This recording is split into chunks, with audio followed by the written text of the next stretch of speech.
Good evening, gentlemen. It's another episode from our South African series. With me this evening is Lerato and Mustafa. You guys are welcome. Okay, thank you very much. Yeah, so we're going to be dealing with a lot of crime that's based upon takes place on farms. This is in South Africa, and some of the crime is black on white, some of it is white on black, and it's clear that there's a imbalance of justice in South Africa. But we want to go deeper into these things. So we're going to start off with Lorato. Can you tell us about the two ladies that were killed on a farm or fed to pigs? I think that's how the story is. Can you give us the details within like a minute or two so we can talk Yeah, about that? Yeah. yeah, Mhm. yeah. No, I'll give the details. I think just to also add on to like the overview. I think what we're looking at are some of the remnants of apartheid infrastructure Hmm. that are showing themselves more so within the rural spaces or within the farming areas.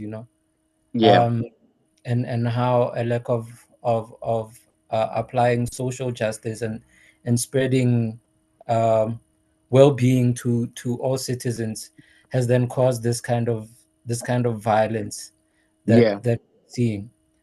So apparently, then in Limpopo, there is a case of a farm murder that happened of two women who were going onto the farm to I think to go and try and get food or something. Yeah. Um, the two women are Maria Makhato and Lucia Ndlovu. So apparently, what would be the norm at the farm is that there's um there's a dairy company, Clover, I think the dairy Yeah. company, which would deposit expired stuff or stuff that is past their sell by date at the farm. Hmm.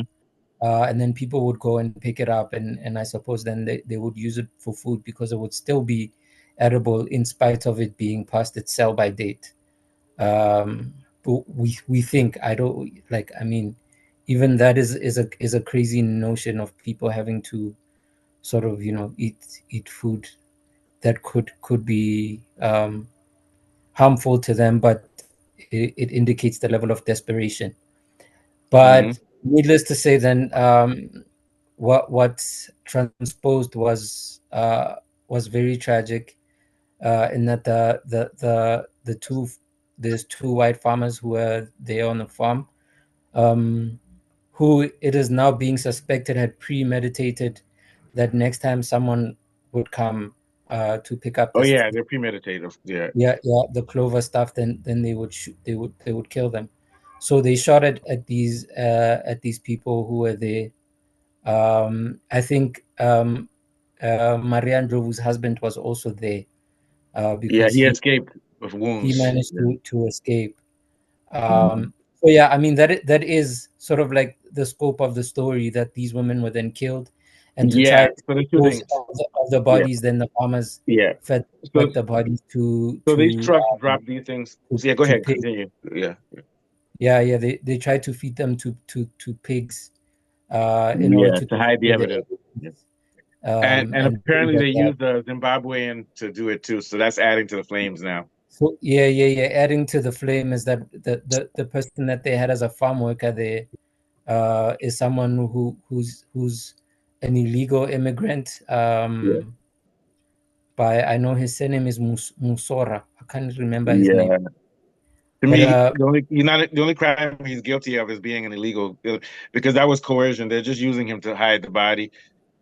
He for, either for they sure, should for deport him sure. or deport him at most. Yeah. Hmm. Yeah. So yeah, but he's also then standing in court with these Yeah. guys, If because I were him, I my think, defense would be these are two guys with a gun. If I don't do it, if yeah, I didn't shoot those women, if I don't hide that body, they will kill me. He can sure, show that he has rightful fear. You get my for point. But go sure, ahead. for Yeah. sure, Yeah. for sure. Yeah. Yeah. Yeah. Yeah. Yeah. But I think And that's what they like, will do. That's what they will do. yeah, Because then they will kill him to hide. Because if he's not complicit with them, they're gonna target him also. That was my then my then, defense would be then for yeah, him. then he would have been coerced into helping them out of a fear for his own life. True. Yeah. Um, Yeah. Mhm. so yeah, so that is the state of things. Yeah.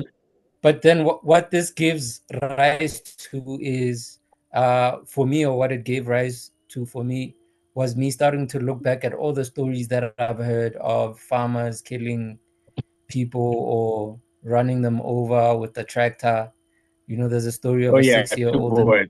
Yeah. Eastern Cape Mhm. who was ran over with a tractor for apparently stealing an orange, um, Mm. by an 80-year-old or 81-year-old farmer. Um, so there's immediately when I saw this and started reading back, I started seeing a trend of um, more of these kinds of tragedies that were happening to Black people who would be literally hungry and trying to find food, Yeah. and therefore making their way onto the farms, um, to go and access food, because the farms are, historically and also currently, the places where wealth is amassed, and people see those spaces as where resources can be found, either in the way of jobs or in the way of things that are being discarded that are still usable, um, and then on the flip side, to sort of lead to the second part of our discussion, is then the crime that comes, where people come and see these spots as hotspots for robbery and violent crime and things like that. Yeah. So and here's my then thing. and then now you have, Yeah, very quickly. yeah, Yeah, if you want to do, no problem. If you want to go rob on a farm, but we want to distinguish between that and where you rob from a farm and you stab everybody to death and hang them, which are very rare sure, occurrences. But there's also an element which goes beyond just desperation. Now I'm not talking about people coming for food. Those guys aren't even carrying weapons. Yeah, but continue. Yeah, yeah, yeah, yeah. No, yeah. I'm just saying, then there's this counterbalance that is making itself apparent, in terms of the tension between the continuing tension between Black and white people, especially in the rural spaces or in the farmlands, Mm-hmm. uh, where white people continue to amass a lot of the wealth and a lot of the resources, Yeah. uh, and have been willing to kill for it. Yeah. And now also there are also Black people Yeah. who are, or just criminals, because we don't know if all of them No, most of these who guys are that who come are there, a lot of that is not about wealth. Those are people who are psychotic, and they've done studies. It takes more than just desperation to commit like murders and stuff like that. It's also those mental kinds of, illness. yeah, It's sure, mental sure. illness, drugs and alcohol. I'm not judging. I'm just saying that's what it is. It's a complex of mental illness plus desperation for economic desperation. Because the average human being doesn't wake up and says, "I'm going to go to a farm and kill people because I'm hungry." Because even I'll tell you why they wouldn't say that. Not because it's an evil crime, but because you won't get away with it, and it's so bizarre. You get my point? To be that, Yeah, if you're that desperate, it's more than just desperation because there's easier ways you can make money that are illegal than to try to get a few things. Especially on a farm where once you kill people, what are you going to do on that farm? The police are going to come and take you the next day. You get what I'm saying? yeah, So in order to do that type of crime, you have to be delusional. That's the word I would use because you've gone to the point at which do you really believe that your poverty is going to come by shooting someone? Now, if you knew that you could get away with it, like your father was the police head, then it would be a rational crime. That's what I'm trying to say. Yeah, yeah, yeah, yeah.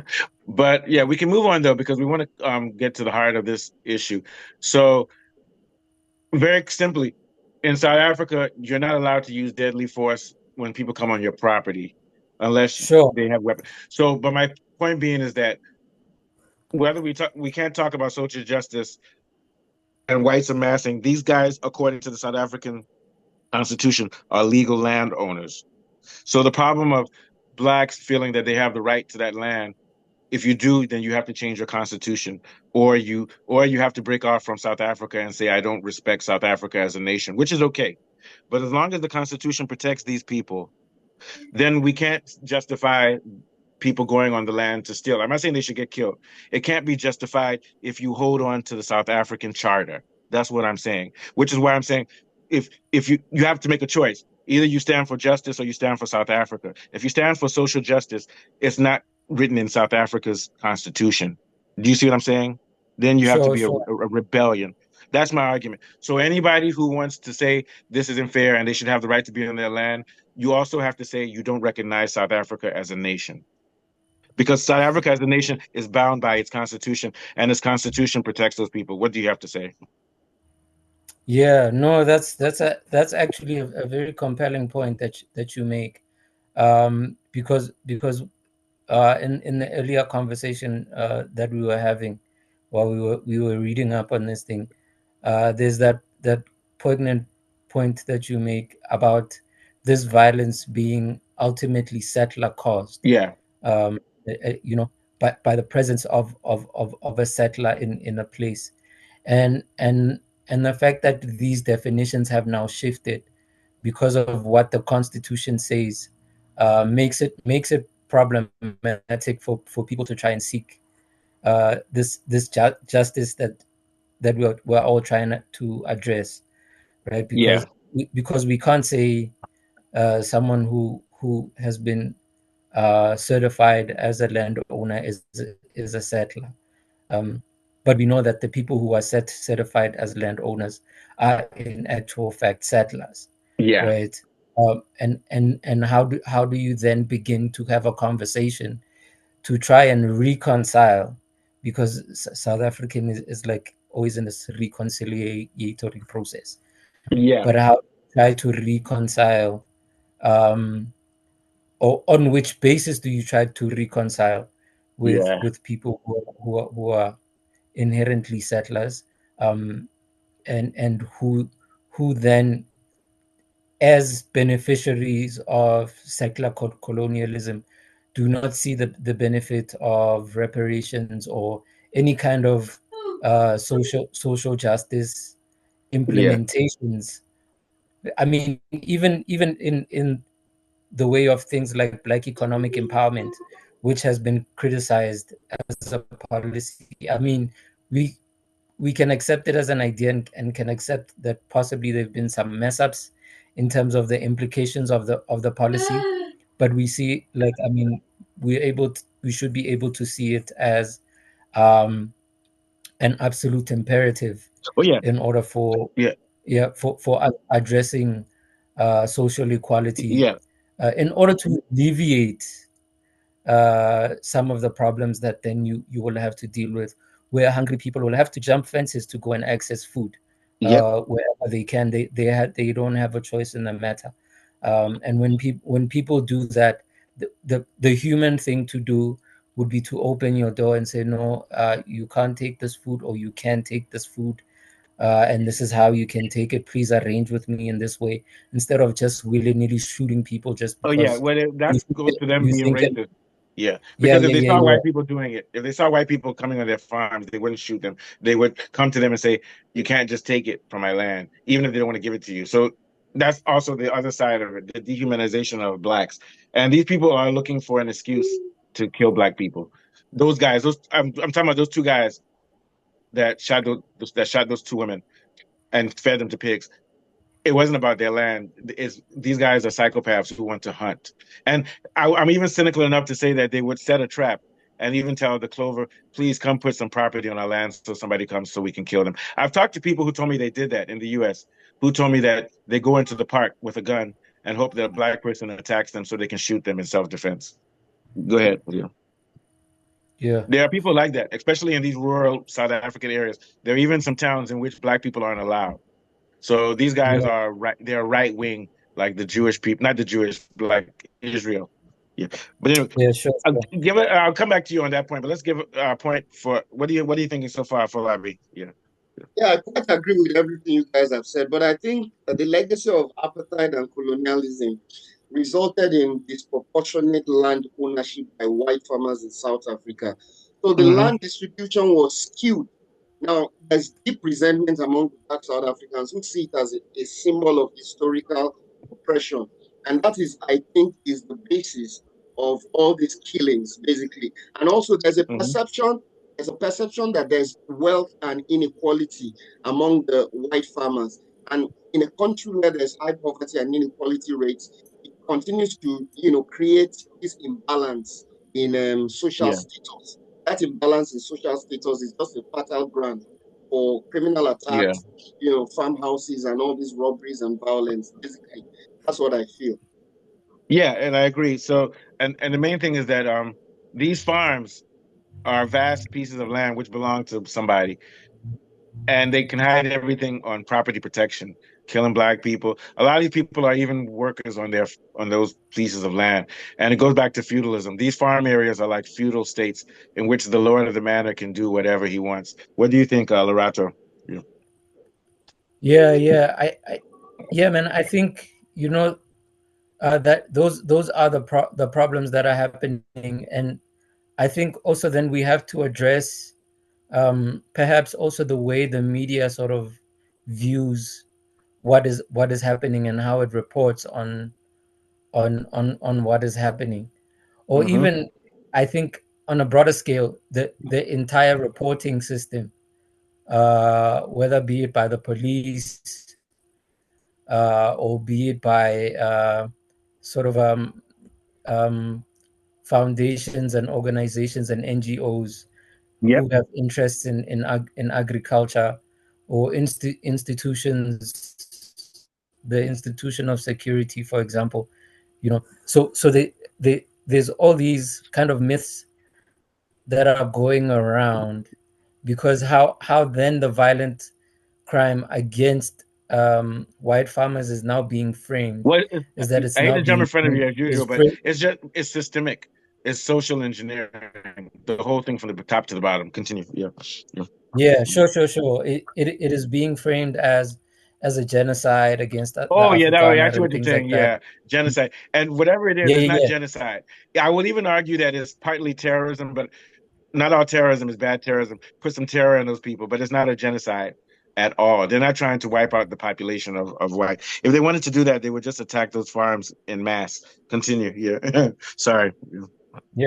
Mhm. Yeah, so I mean, there is that narrative that is trying to further like racialize the problem.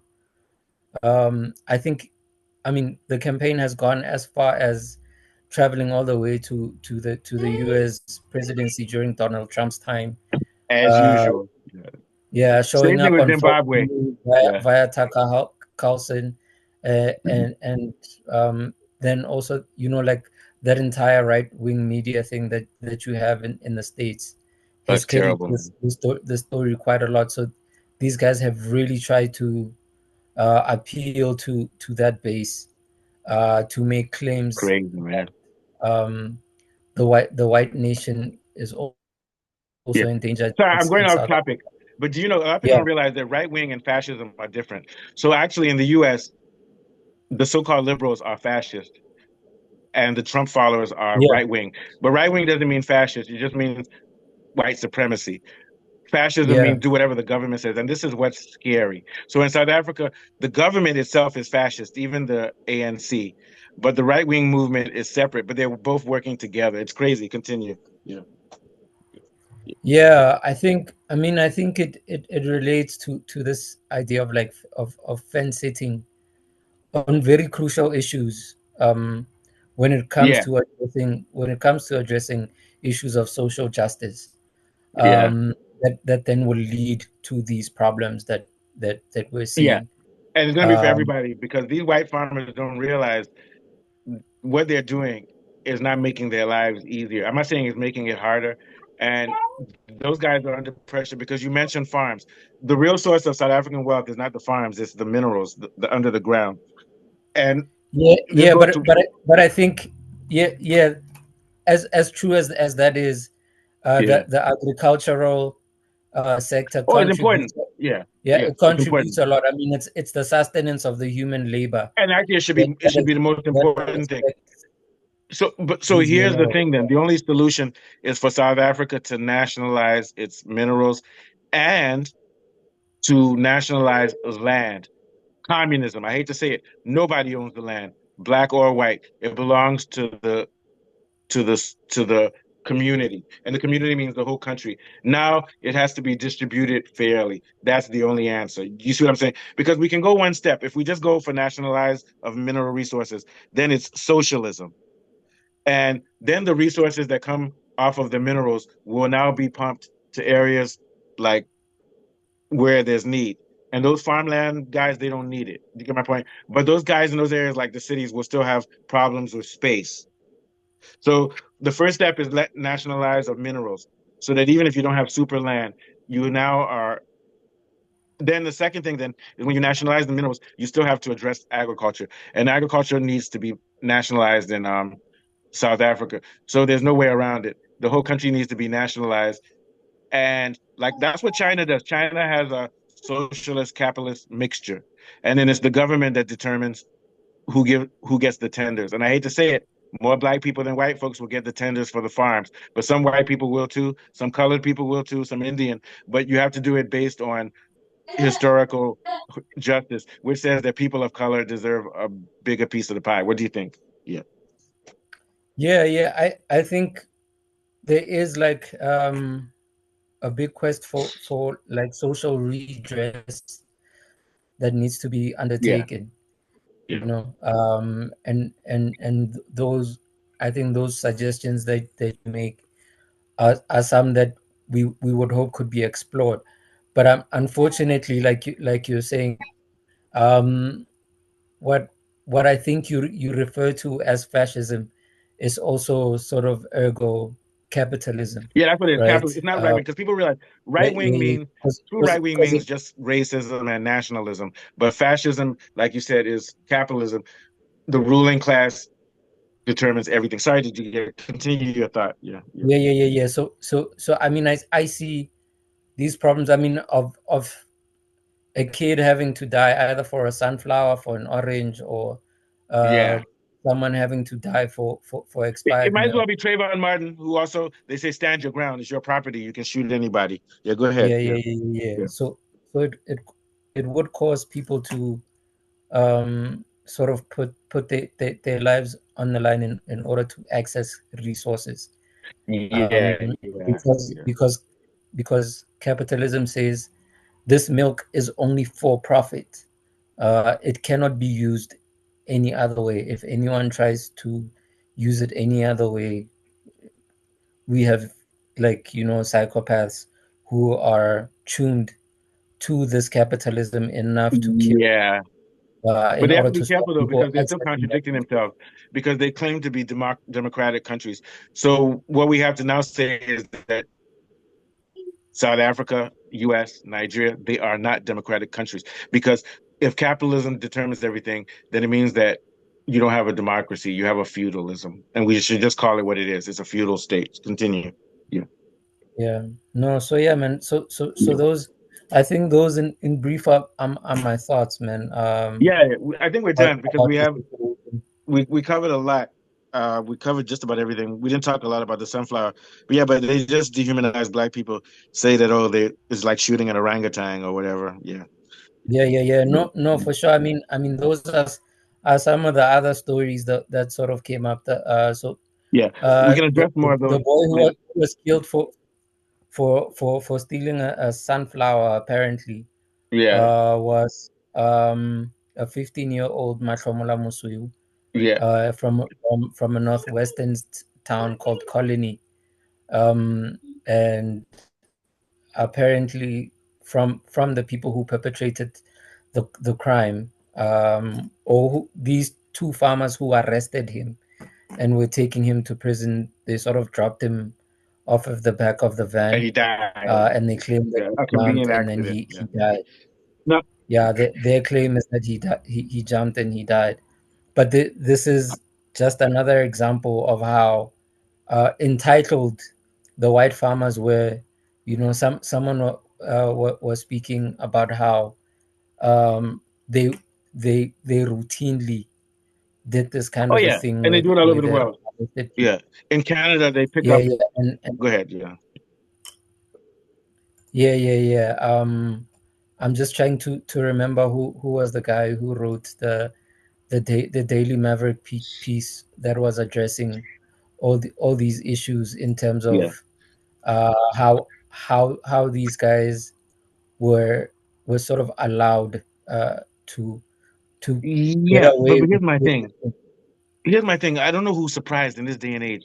Nobody should get an award showing that whites believe they can do whatever they want. Look what's happening in Palestine. In Canada, they so pick so up so they pick so my point being is this is obvious.